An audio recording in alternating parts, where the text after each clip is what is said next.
Okay, sa mapagpalang araw sa ating lahat, ito po yung aming tahanan. Ay isa sa mga kuluan pala ng aming mga alagang hayop dito po sa Pagdidilan, San Juan, La Union. Ay ganito nangyari. Yan, yung nakarang bagyo. Ito naman yung bahay namin, yung nasira. Yan. Yan, pinasok po ng tubig. Yung nakarang bagyo, hindi siya matirhan yan. Yan. Tapos ito naman yung malaking puno ng akasya. At yan, ganyan po nangyari sa kanya. Naputol po. Yan. Malaking akala ko hindi po basta-basta maputol yan kasi sobrang laki po niyan.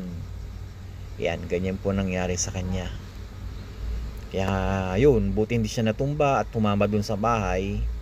At syempre malaking bagay din po na merong puno ng akasya at puno, at yan din po, ito rin po yung yung daanan, nakaslan pa yung mga mga tanim namin. Yan. Yan, lumipad pa yung mga yero. Andyan pa yung mga yero, hindi pa naaayos.